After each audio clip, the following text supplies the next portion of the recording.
দেশের আপনারা সব সময় আমাদের জিজ্ঞেস করেন যে দেশের আইন শৃঙ্খলা পরিস্থিতি কেমন।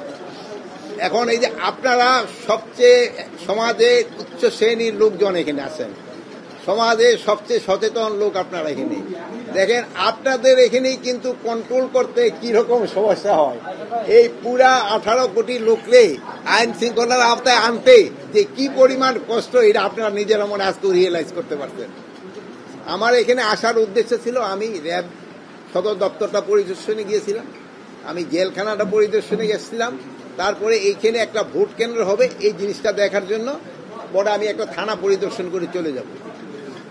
আমার এই পরিদর্শনের উদ্দেশ্য হলো যে আপনারা জানেন যে সরকার কিন্তু ইলেকশনে একটা টেন্টেটিভ ডেট বলে দিছে। এখন পার্টিকুলার কোন দিন হবে এটা ইলেকশন কমিশন আপনাদের জানাবে। এবার ভোটটা যেন সুস্থ এবং শান্তিপূর্ণভাবে হয় এবং একটা উৎসব মুখর পরিবেশে হয়, এই জন্য আমাদের সব ধরনের চেষ্টা থাকবে। তা আপনারা জানেন যে ইলেকশনটা কিন্তু নির্ভর করে অনেকগুলি ফ্যাক্টরের উপরে। প্রথম ফ্যাক্টরটা হলো যারা নির্বাচনে অংশগ্রহণ করে এবং জনগণ।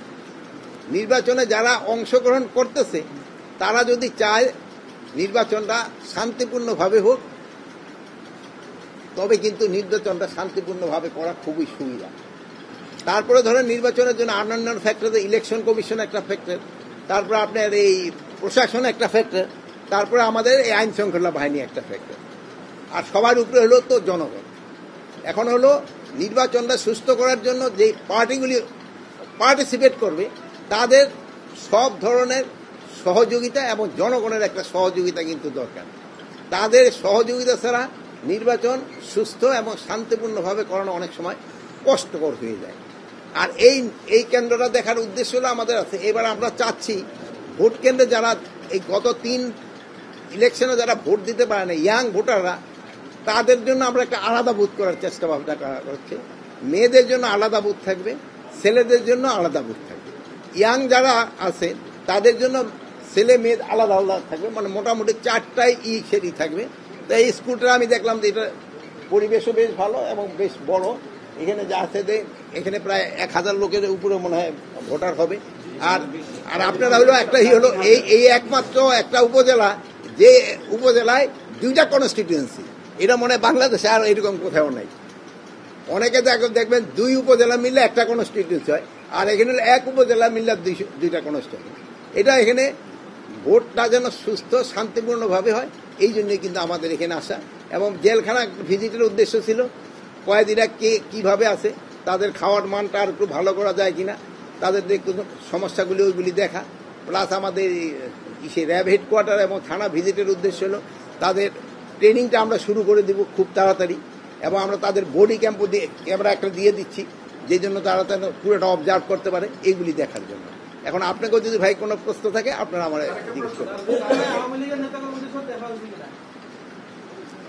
এখন আমার এখানে হলো আসামিদের সাথে আমার দেখা হয়েছে, বুঝছেন।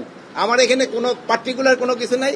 জেলে হলো থাকে বিচারাধীন আসামি এবং কয়েদি, তাদের সাথে আমার দেখা হয়েছে।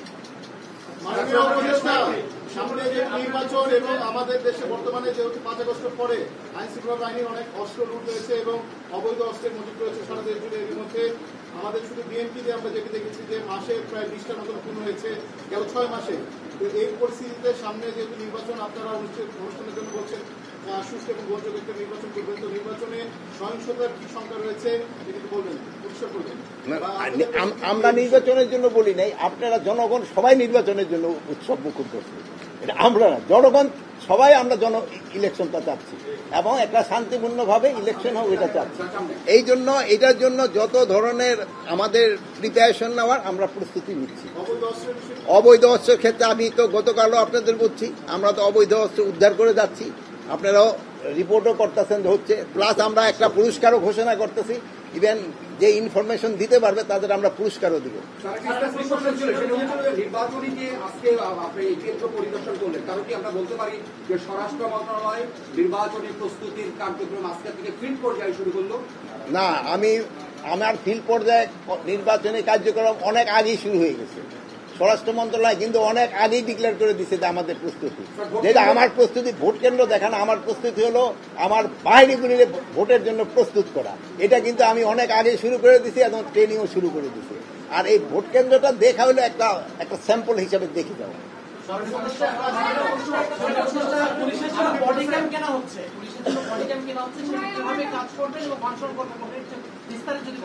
বডি ক্যাম্পটা যেটা হবে আপনাদের প্রতিটা ডিস্ট্রিক্ট হেডকোয়ার্টারে, এটা আপনারাও দেখতে পারবেন প্রতিটা সেন্টারে নির্বাচনটা কিভাবে হচ্ছে, সুস্থভাবে হচ্ছে কিনা, এইটা দেখার হইল বডি ক্যাম্পগুলি।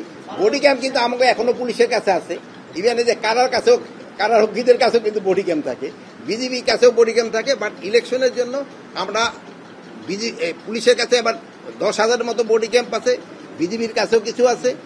এখন আরো আমরা 40,000 বডি ক্যাম্প কেনার চিন্তা ভাবনা আছে। এটা পুরা ভোটার কেন্দ্রগুলিতে আমরা যেন নির্বাচনে এক জায়গা থেকে দেখা যায়, এটা একটা সেন্ট্রালি দেখার একটা ব্যবস্থা থাকবে, ওটা থেকে নেওয়া হবে, প্লাস জেলা হেডকোয়ার্টারগুলিও ব্যবস্থা থাকবে। ইভেন আমরা চিন্তা ভাবনা করতেছি প্রতিটা থানা হেডকোয়ার্টারে দেওয়া যায় কিনা, এটা নিয়েও আমাদের চিন্তা ভাবনা।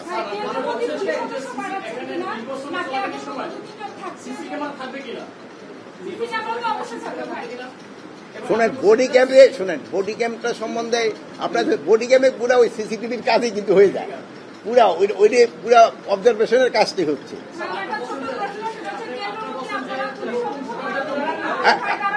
শোনেন কেন্দ্রপ্রতি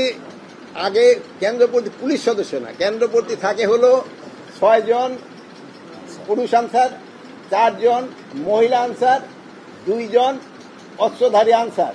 এবার আমরা আনসার 1 জন আরো বাড়াচ্ছি ওই কি বলে প্রিজাইডিং অফিসারের জন্য। প্রিজাইডিং অফিসার অনেক সময় থ্রেটে থাকে, ওনার জন্য 1 জন। তারপরে আমরা প্রতি কেন্দ্রে 2 জন থেকে 3 জন তো পুলিশ দিবই। তারপরে আমাদের মোবাইল হিসেবে এবার জানেন অন্য সময় আমরা আর্মি 30,000, এবার আমরা প্রায় 80,000-এর উপরে সেনাবাহিনী নিয়োগ করব, নৌবাহিনী নিয়োগ করব, সেনাবাহিনী নিয়োগ করব, বিজিবি নিয়োগ করবে এবং র্যাব এবং অন্যান্য বাহিনী থাকবে। আইন শৃঙ্খলা বাহিনী পর্যাপ্ত পরিমাণ থাকবে। বা আমি একটা কথা বলছি যে আপনাকে আগে নির্বাচনটা সুস্থভাবে সবচেয়ে হেল্পফুল ভাবে করার সাহায্য করতে পারে হলো যারা নির্বাচনে অংশগ্রহণ করে তারা এবং আপনারা যদি ভালোভাবে, আপনারা সবসময় খুব ভালোভাবে রিপোর্টিং করেন, এই জন্য আমি আপনাদের আবারও ধন্যবাদ দিই। আপনারা ইলেকশনের সময় সুন্দর রিপোর্টিং করবেন, আমি এই জন্য আপনাকে আগেও অ্যাডভান্স ধন্যবাদ দিয়ে দিচ্ছি যে আপনারা খুব ভালোভাবে কাজ করেন। আপনাকেও এই যে কারেক্ট রিপোর্টিং এর জন্য এই যে আমাকে আশেপাশে অনেক দেশ মিথ্যা যে সংবাদগুলি পরিবেশন করতো এগুলি কিন্তু বন্ধ হয়ে গেছে, এই জন্য আপনারা আমার তরফ থেকে ধন্যবাদ।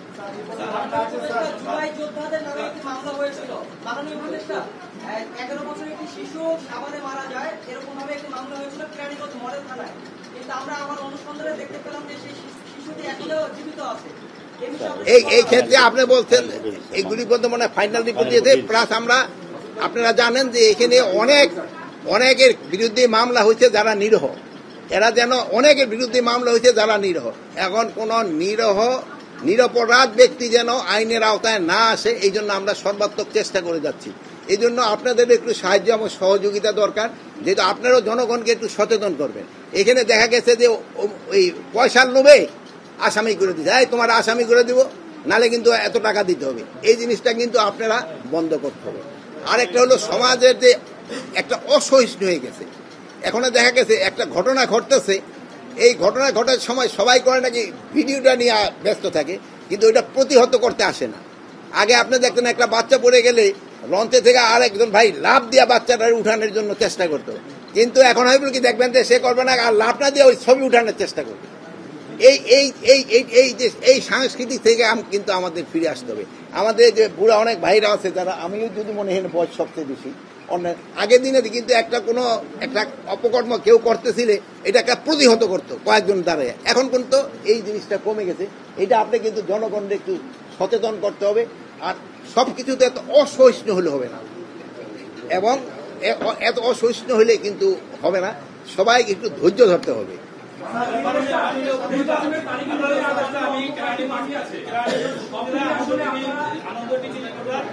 আমার নামে এই মামলাটি, যে মামলাটির কথা এখন বলা হয়েছে, এখন আর পার্টিকুলার শোনেন, এই পার্টিকুলার শোনেন শোনেন, এটা তো ফাইনাল রিপোর্ট দিয়েছে বলতেছে। আর শোনেন, এটা তো আমার পক্ষে তো ইন্ডিভিজুয়াল একটা কেসের সম্বন্ধে এখানে বলা আমার পক্ষে সম্ভব না, যেহেতু এত হাজার হাজার কেস। এইগুলি না করে আপনার ইন্ডিভিজুয়াল না করে ইন জেনারেল কোনো প্রশ্ন থাকে। সামষ্টিক কোশ্চেন করেন, সামষ্টিক কোশ্চেন করেন।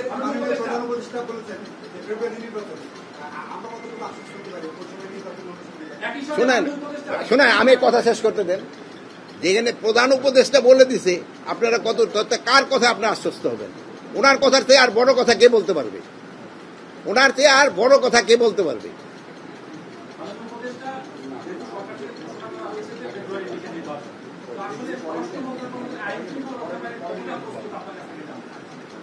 আমি এই প্রশ্নের উত্তর অনেকবার দিয়েছি, তারপরেও আমি বলবো, যতটা আমরা আইন শৃঙ্খলা পরিস্থিতি উন্নতি, আপনি যদি এই জুলাই থেকে, যদি গত এই জুলাই না আগে জুলাই থেকে দেখেন কি পরিস্থিতি ছিল।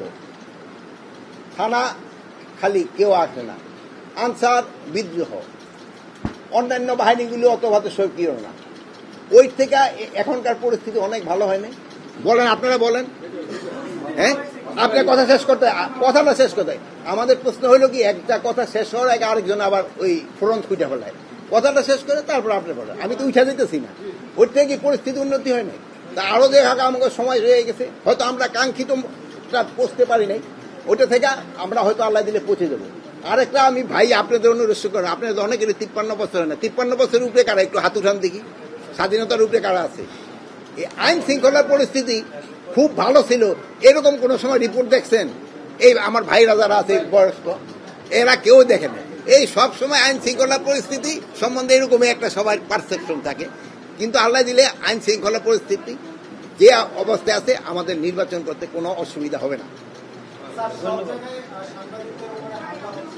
শোনো, যে জায়গায় সাংবাদিকদের উপর হামলা হয়েছে, শুনেন, যে জায়গায় সাংবাদিকদের উপর হামলা হয়েছে ওই জায়গায় আমরা কিন্তু তাদের আওতায় নিয়ে এসেছি। এই জন্য আমি বলতেছি, সাংবাদিক না, সাধারণ জনগণের উপর যেন হামলা না হয়, এই জন্য কিন্তু আমাদের সবারই এটা প্রতিকার করে। এটা কিন্তু আমাদের একটা কোনো একটা কাছে একটা অঘটন ঘটতে থাকলে এটা প্রতিহত করতে কিন্তু আমাদের একটা ইমানি দায়িত্ব।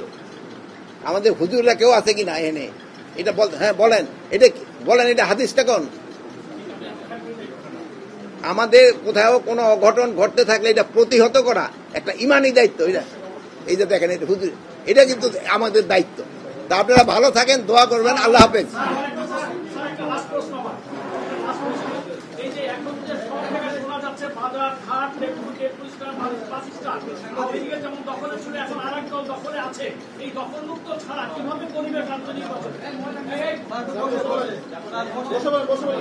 এই আপনারা কারেক্ট রিপোর্টিং করবেন, যারা এটার সাথে জড়িত তাদের আমরা আইনের আওতায় নিয়ে আসবো। আপনি যেটা কথা বলছেন এটা আমি অস্বীকার করব না, এটার ক্ষেত্রে কিন্তু আমরা অনেকেরই কিন্তু আইনের আওতায় নিয়ে আসছি, বড় বড়গুলিরে কিন্তু আমরা আইনের আওতায় নিয়ে আসতেছি। এই ছোট চুনা পুঠিরগুলিকে আমরা আইনের আওতায় নিয়ে আসবো। চাঁদাবাজ কাউকেই ছাড় দেওয়া হবে, আর চাঁদাবাজের সাথে যারা জড়িত উপরের লেভেলেও আছে তাদেরও ছাড় দেওয়া হবে।